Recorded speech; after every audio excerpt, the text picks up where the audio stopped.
2022-এর মাধ্যমিক বাংলা সাজেশন ধারাপাতের পক্ষ থেকে আমি শর্মিষ্ঠা আজ আমার মাধ্যমিকের ছাত্রছাত্রী বন্ধুদের জন্য লাস্ট মিনিট সাজেশন হিসাবে পরিবেশন করছি। আজকে আমি সমস্ত কবিতাকে একত্র করে সেখান থেকে 5 মার্কসের এবং 3 মার্কসের কিছু খুব সিলেক্টিভ কিছু প্রশ্ন তোমাদের জন্য নিয়ে এসেছি। বলতে পারো একদম এগুলোকে বাদ দিলে কোনোভাবেই তোমার পড়াটা কমপ্লিট হবে না। আমি জানি এখন তোমাদের মোটামুটি সকলেরই বাংলা যেহেতু প্রথম পত্র তোমাদের সকলেরই পড়া হয়ে গেছে, আমি পড়ার কথা বলবো না, আমি বলবো এই প্রশ্নগুলো তোমরা যাওয়ার আগে একবার লাস্ট মিনিট চোখ বুলিয়ে নিও, কারণ এগুলোকে বাদ দিয়ে কোনোভাবেই প্রশ্ন হতে পারে না। আমার এই প্রশ্নগুলো তোমরা টেস্ট পেপার থেকেও মিলিয়ে নিতে পারো। তো আমি প্রথমে সমস্ত কবিতা থেকে 5 মার্কসের প্রশ্ন বলবো, তারপর 3 মার্কসের বলবো। তার আগে আমি বলে নিই মাধ্যমিক 2022-এ যে কবিতাগুলো রয়েছে সেগুলো হলো, প্রথমে হচ্ছে অসুখী একজন, তারপর আয়ারও বেঁধে বেঁধে থাকি, তারপর আফ্রিকা, অভিষেক এবং শেষ হচ্ছে প্রলয় উল্লাস। তোমরা জানো যে 2021-এ মাধ্যমিক পরীক্ষা হয়নি করোনার কারণে, তো এবার এক বছর ড্রপ দিয়ে 2022-এ মাধ্যমিক হচ্ছে। তো আমাদের জানতে হবে যে 2022-এ কোন প্রশ্নটা মানে কোন কবিতাটা সবচেয়ে বেশি ইম্পর্টেন্ট বা সম্ভাব্য। তো আমি এক্ষেত্রে বলবো যে যেহেতু তোমরা দেখে থাকবে যে 2020-তে 21-এ যেহেতু পরীক্ষা হয়নি, 20-তে প্রলয় উল্লাস থেকে কোনো প্রশ্নই আসেনি, 5 মার্কসেরও আসেনি, 3 মার্কসেরও আসেনি। তাই আমার ছাত্রছাত্রী বন্ধুদের আমি অনুরোধ করব তোমরা প্রলয় উল্লাসটা ভালো করে একবার পড়ে নিও, কারণ প্রলয় উল্লাস থেকে এবছর প্রশ্ন থাকবেই, 5 মার্কসেরও থাকতে পারে, 3 মার্কসেরও থাকতে পারে।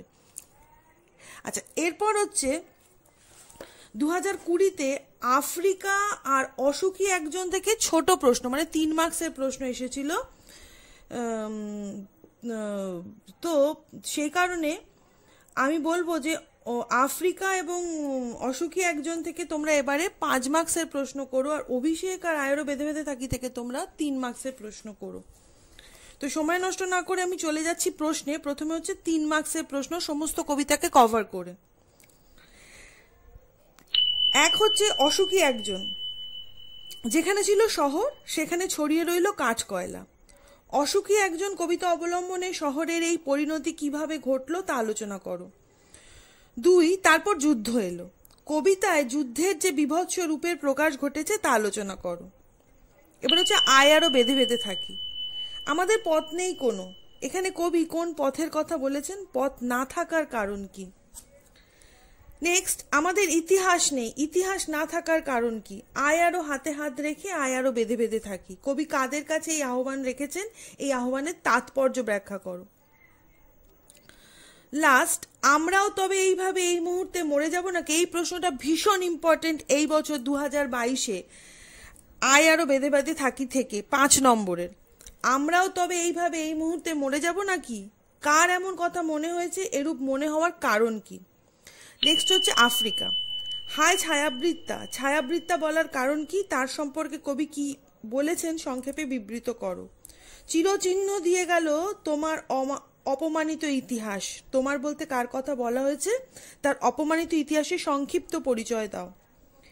সেই হোক তোমার সভ্যতার শেষ পুণ্যবাণী, কে কোন প্রসঙ্গে এই উক্তিটি করেছেন, সভ্যতার শেষ পুণ্যবাণীটি কি। এবার হচ্ছে অভিষেক, নমি পুত্র পিতার চরণে করজোড়ে কহিলা, পিতা ও পুত্রের পরিচয় সহ উভয়ের কথোপকথন নিজের ভাষায় বিবৃত করো। অভিষেক করিলা কুমারে, পাঠ্য কবিতা অবলম্বনে কুমারের চরিত্রটি বিশ্লেষণ করো। আর এখানে আর চরিত্র বলতে গেলে রাবণ চরিত্রটা তোমরা পড়ে নিতে পারো, তবে এবছর অভিষেক থেকে বড় প্রশ্ন আসবে না।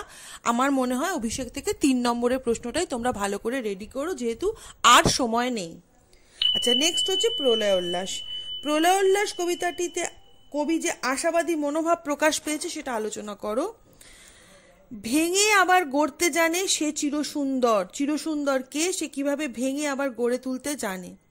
তোরা সব জয়ধ্বনি কর, বা বধুরা প্রদীপ তুলে ধর, কাদের উদ্দেশ্যে কবির এই আহ্বান? কবির এরূপ উক্তির কারণ কি? প্রলয় উল্লাস 2022-এ ভীষণ ভীষণ ইম্পর্টেন্ট, যেহেতু 20-তে আসেনি আর 21-এ পরীক্ষা হয়নি, তাই মাধ্যমিকের সমস্ত বন্ধুদের আমি অনুরোধ করব প্রলয় উল্লাস তোমরা ভালো করে পড়ো, 3-এর জন্যও পড়ো, 5-এর জন্যও পড়ো। আমি এই প্রশ্নগুলো যেগুলো বললাম সেগুলো সবই 5-এর জন্য। আর 2022-এ আমার মতে সম্ভাব্য প্রশ্ন আসবে প্রলয় উল্লাস, আয়ারও বেঁধে বেঁধে থাকি আর আফ্রিকা থেকে। 5-এর প্রশ্ন এই 3টে থেকে তোমরা অবশ্যই তৈরি করো। আচ্ছা, নেক্সট হচ্ছে সমস্ত কবিতাকে একত্র করে 3 মার্কসের প্রশ্ন। প্রথম হচ্ছে অসুখী একজন, যেখানে ছিল শহর সেখানে ছড়িয়ে রইল কাঠ কয়লা, এরূপ পরিবর্তনের কারণ কি? সেই মেয়েটির মৃত্যু হলো না, মেয়েটিকে তার মৃত্যু না হওয়ার কারণ কি? সেই মেয়েটি আমার অপেক্ষায়, সেই মেয়েটিকে তার অপেক্ষার কারণ কি? শিশু ও বাড়িরা খুন হলো, উক্তিটির তাৎপর্য কি? এবার হচ্ছে আয়ারও বেঁধে বেঁধে থাকি, আমাদের ইতিহাস নেই অথবা এমনই ইতিহাস। আমাদের বলতে কাদের কথা বলা হয়েছে? তাদের ইতিহাস নেই কেন? আমরা ভিখারি 12 মাস, বক্তাকে তিনি কেন নিজেদের ভিখারি বলেছেন? এবার হচ্ছে আফ্রিকা, এলো মানুষ ধরার দল, তাদের আগমনের আগে আফ্রিকার স্বরূপ কেমন ছিল? এলোরা লোহার হাত করে নিয়ে, নখ যাদের তীক্ষ্ণ তোমার নেখড়ের চেয়ে, উক্তিটির তাৎপর্য ব্যাখ্যা করো। দাঁড়াও এই মানহারা মানবীর দ্বারে, কখন ও কে দাঁড়াবে বিশ্লেষণ করো। নেক্সট অভিষেক, হায় বিধি বাম মম প্রতি, বক্তাকে বিধি কেন তার প্রতি বাম আলোচনা করো। জিজ্ঞাসিলা মহাবাহু বিস্ময় মানিয়া, মহাবাহুকে তার বিস্ময়ের কারণ কি? ধিক মোড়ে, কে কেন নিজেকে ধিক্কার জানিয়েছেন? ছিঁড়িলা কুসুম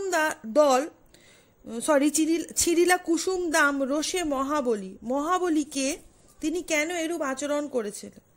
ঘুচাবো এ অপবাদ বোধি রিপুকুলে, বক্তা কোন অপবাদের কথা বলেছেন, সেই অপবাদ মোচনের জন্য বক্তা কিভাবে প্রস্তুত হলেন? এ কলঙ্ক পিত ঘুষিবে জগতে, বক্তাকে তার এমন মন্তব্যের কারণ কি? আর লাস্ট হচ্ছে প্রলয় উল্লাস, ওই ভাঙা গড়া খেলা যে তার কিসের তরে ডর, ভাঙা গড়ার খেলাটি কি, তা থেকে কবি কেন ভয় পেতে নিষেধ করেছেন? তোরা সব জয়ধ্বনি কর, এই তোরা সব জয়ধ্বনি কর তা 3-এও আসতে পারে, 5-এও আসতে পারে, ভীষণ ভীষণ ইম্পর্টেন্ট এই লাইনটা। কবি এমন উক্তির কারণ কি? অট্টরোলের হট্টগোলে স্তব্ধ চরাচর, মাস্ট ইম্পর্টেন্ট লাইন, অট্টরোলের হট্টগোলে স্তব্ধ চরাচর। অট্টরোলের হট্টগোল কি, চরাচর স্তব্ধ কেন? এই হলো 5টা কবিতা, অসুখী একজন, আয়ারও বেঁধে বেঁধে থাকি, আফ্রিকা, অভিষেক এবং প্রলয় উল্লাস থেকে 2022-এ মাধ্যমিকের 3 নম্বর এবং 5 নম্বরের সম্ভাব্য গুরুত্বপূর্ণ একটা limited suggestion, last minute suggestion. তোমরা অবশ্যই প্রশ্নগুলো তৈরি করে নিও, একবার চোখ বুলিয়ে নিও লাস্ট অবধি। এই প্রশ্নগুলো দেখে গেলে তোমাদের নিরাশ হতে হবে না পরীক্ষার হলে, আমি গ্যারেন্টি দিয়ে বলতে পারি। অনেক শুভেচ্ছা তোমাদের জন্য, শুভেচ্ছা, ভালোবাসা এবং অভিনন্দন সহ ধারাপাতে আমি শর্মিষ্ঠা আজ বিদায় নিচ্ছি। আর ভালো লাগলে অবশ্যই আমার ভিডিওটা তোমরা শেয়ার করো, লাইক করো এবং সাবস্ক্রাইব করো।